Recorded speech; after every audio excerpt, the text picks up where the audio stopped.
Hot off the release of Doctor Who, Magic has given us previews of the next Universes Beyond expansion coming out in March of 2024, Fallout. If you guys aren't familiar with Fallout, it is a very popular video game series made by Bethesda that has spawned many different sequels and variations over the years.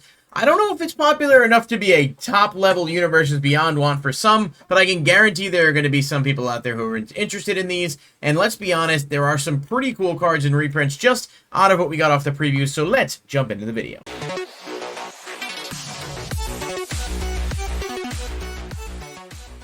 Alright, thanks everybody for being here. I really do appreciate it. As always, if you do enjoy the content, please hit that like button and subscribe to the channel and click the bell icon for notifications. It'll let you know whenever a new video is posted, and then you can check it out to see whatever the newest news is going on in Magic the Gathering, and otherwise sometimes. But yes, Fallout is the next Universes Beyond expansion. It comes out early next year, and we get 4 decks and 1 collector booster. So it looks like that may be the theme going forward. They did this with Doctor Who. It looks like they're going to repeat it here. We're going to get a collector booster that's basically going to have all the cards in the decks in different variants, maybe more surge foiling. I'm not really sure. I am not a Fallout fan. I don't dislike Fallout either, but I don't really have a lot of experience with it. So I'm looking at these cards more objectively as a Magic player. If you are a Fallout fan, maybe let me know in the comments down below what you guys think of this as someone, who is a big fan of the game, and this just based off the previews. Are you excited?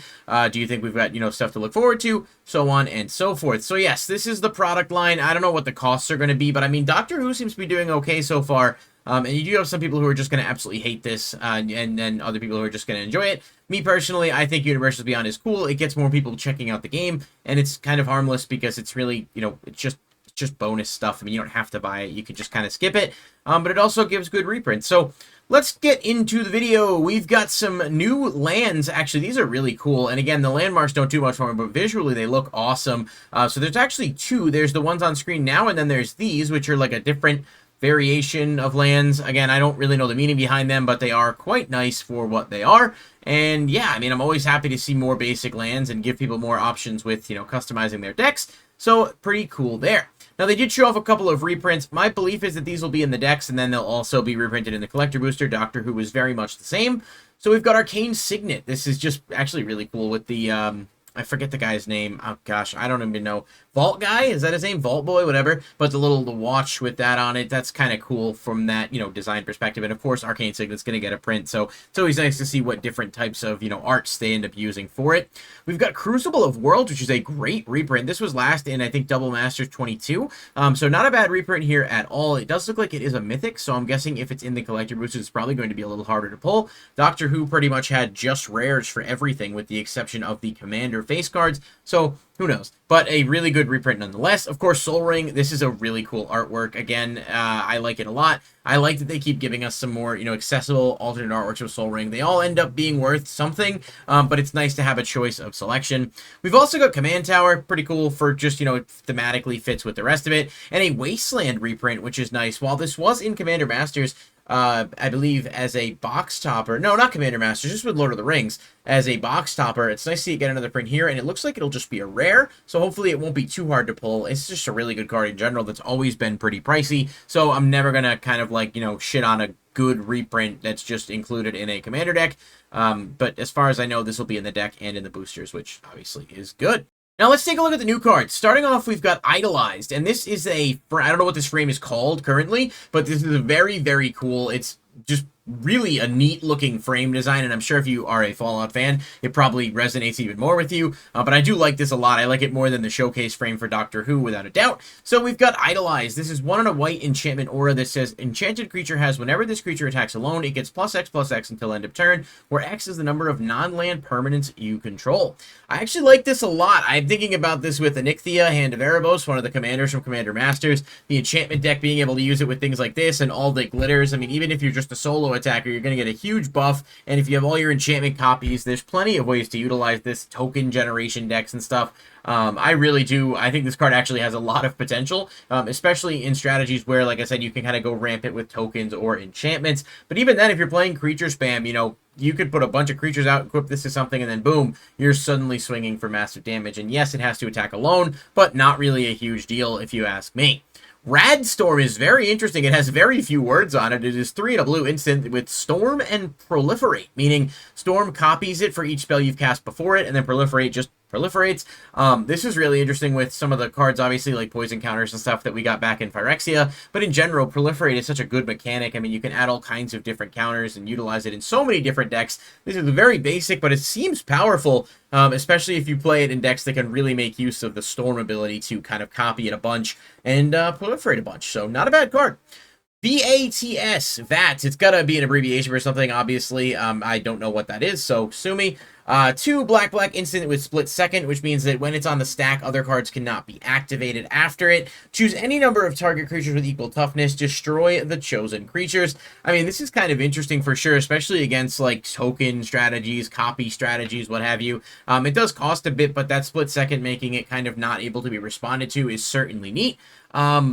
Not a terrible card. I don't know exactly where its best applications would be, especially because, like, I guess your Damnation costs the same, and if you're playing that in Commander, you know, you're guaranteed to hit stuff, but then it doesn't hit your creatures necessarily, so there's a lot to like about it. We'll just have to see how it actually works in practice. Caesar, Legion's Emperor, is 1 red, white, black. It is a legendary creature, human soldier. Whenever you attack, you may sacrifice another creature. When you do, choose 2 of the following. Create 2 1/1 red, white soldier creature tokens with haste that are tapped and attacking. You draw a card and lose 1 life. Caesar deals damage equal to number of creature tokens you control to target opponent. Again, you can really see some crazy strategies here, especially with white having access to cards like Anointed Procession and Mondrak to make doubles of tokens. You can start to spam the board and then deal damage equal to the creature tokens you control. There are so many strategies that really like the ability to do that, and white kind of fits in well there. Thankfully, this isn't green, because if it was, you could do Doubling Season, Parallel Lives combos. It would just get way off the charts. But it's a very good card, and I could easily see it being a very fun commander. And there's already a lot of cards that create soldier tokens and stuff. This just cares kind of about creature tokens, but having that ability to do this, I mean, it's very good, and I'm excited to see what decks come out of this, especially being that he is one of the face commanders. The Wise Mothman. Again, this artwork is just stellar, and I really like the frame. This is 1 black, green, blue legendary creature, insect mutant, flying. Whenever it enters battlefield or attacks, each player gets a rad counter. Whenever 1 or more non-land cards are milled, put a +1/+1 counter on each of up to X target creatures, where X is the number of non-land cards milled this way. Well, at least it's got blue, so you can certainly play into the strategy. That's kind of wild. I mean, it really would depend on whether or not you had a lot of creatures out, because obviously you can only put 1 counter per creature. But if you got a bunch of creatures out and you get a bunch of cards milled, have the opponent mill a bunch of cards, it's definitely not a terrible option to have. And I did do a quick check. The rad counters are short for radiation, and it says at the beginning of your pre-combat main phase, if you have any rad counters, mill that many cards. For each non-land card milled this way, you lose a life and a rad counter. So basically, as the counters stack up, you mill and lose life for each one, and then they go away after this resolves. So this is a new kind of mechanic that is kind of exclusive to this, and so it's pretty neat, and I can obviously see where that proliferate comes in handy quite a bit more, so that's kind of cool. That's what the rad counter is, the radiation counter, if that helps going forward so you guys know what it's referencing. And of course, these are just previews. There will be a lot more to come from this set, you know, going forward as we get closer to the release date, but I certainly wanted to cover what we had. Dr. Madison Lee is a blue, red, white legendary human scientist. When you cast an artifact spell, you get an energy counter. You can tap and pay an energy counter. Target creature gets +1/+0 and gains trample and haste until end of turn. Tap and pay 3 energy counters to draw a card, or tap and pay 5 to return target artifact from your graveyard to the battlefield tapped. So energy counters are making a comeback after being in Kaladesh and Aether Revolt, which is quite a long time ago. So I'm interested to see how these cards will interact with some of the existing ones and what other new cards we'll get that kind of clearly tie into this. But it's certainly not bad. I mean, being able to stack energy counters, if you can make that work, casting artifact spells, and then bypassing costs to bring an artifact from your graveyard to the battlefield is definitely not bad. Right now, I kind of want to see what other stuff comes out along with this, but it's exciting to say the least. Dogmeat, Ever Loyal is red, green, white. I recognize this like the dog character from Fallout, but I don't know too much beyond that. It is a legendary creature dog. When it enters the battlefield, mill 5 cards. Then return an aura or equipment from your graveyard to your hand. Whenever a creature you control that's enchanted or equipped attacks, create a junk token.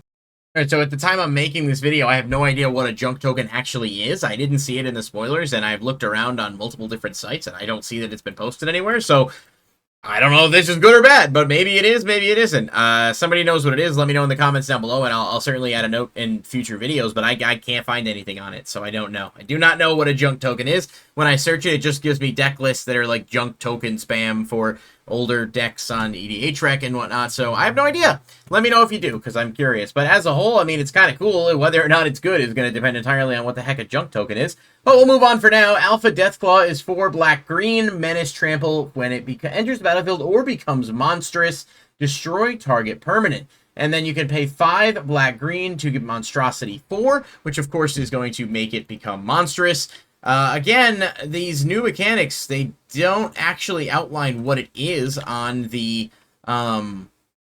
showcase versions of the cards themselves, so I'm like live recording this video and looking at the same time to see what they do. But the monstrous portion of this, if this creature isn't monstrous, put 4 +++ counters on it, it becomes monstrous. So pretty straightforward. Pay the cost, it gets 4 counters, and then you can destroy a permanent. And so yeah, that's actually pretty cool, I guess. Not a terrible card. It's got uses without a doubt, and being able to make it a 10/10 after destroying a permanent with Menace and Trample is certainly not anything to sneeze at.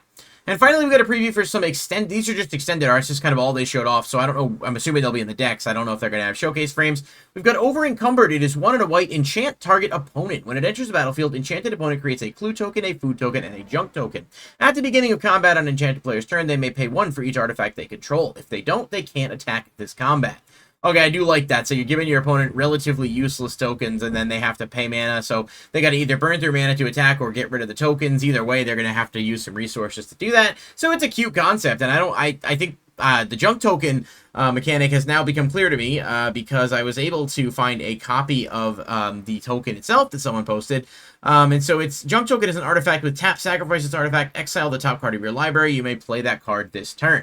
So there you go. I don't know if that makes dog meat any better, but it's certainly, you know, is a decent enough token that you don't have to actually pay anything to use, so that's pretty cool. It's at least draw power, in a way, impulse draw, but still gets you more access to the deck.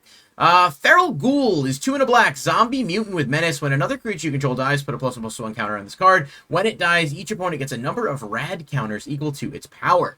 This is actually pretty good. You stack this up and then it dies and you get the opponent counters. They're losing life and milling a card for each one. If you know, sack a bunch of creatures or have a sack outlet, you can really start to kind of burn the opponent for a pretty good amount, especially because it's each opponent, so you can do a lot of damage with this guy really, really quick. That's a pretty good card. Mr. House President and CEO, he seems important. Legendary artifact creature human. It is red, white, black. Whenever you roll a 4 or higher, create a 3/3 colorless robot artifact creature token. If you rolled a 6 or higher, instead create that token and a treasure token. You can pay 4, roll a 6-sided die plus an additional 6-sided die for each mana from treasure spent to activate this ability. Really interesting. So basically it's triggering die roll, but you can obviously play other cards that maybe, you know, involve a die roll as well. I don't know how many there are. There's definitely some, but I don't think there's a massive amount. But being able to roll the die, create tokens, and then also get treasures is definitely not bad. And he does have the white going, so you can play him with some of the token manipulators. Kind of cool. Neat mechanic for sure. And then Rex Cyberhound is 1 white-blue legendary artifact creature robot dog. When it deals combat damage to a player, they mill 2 cards and you get 2 energy counters. Pay 2 energy counters, choose target creature card in a graveyard, exile it with a brain counter on it. Activate only as a sorcery. Rex has activated abilities of all cards in exile with brain counters on them. Again, really, really neat card, and I like the unique concepts that they've got for some of these. I think some of them are actually really, really solid, but Rex looks good, and I think Feral Ghoul might be the strongest out of these 4, because there just screams combo potential there, so I don't know. But this is a pretty significant, you know, round of reveals. Some of these cards are really exciting, even if you're not a fan of Fallout. Like, some of these cards are really cool from a concept perspective, and I'm excited to see what type of, you know, decks they find their way into, as well as what other support they get. So that's going to do it for this video. Let me know what you guys think, and let me know if you're excited about any of these. I mean, even if you're not a big Universes Beyond fan, like I said, there's definitely some things here to like. So let me know in the comments what you think, and I'll catch you guys in the next video. Peace.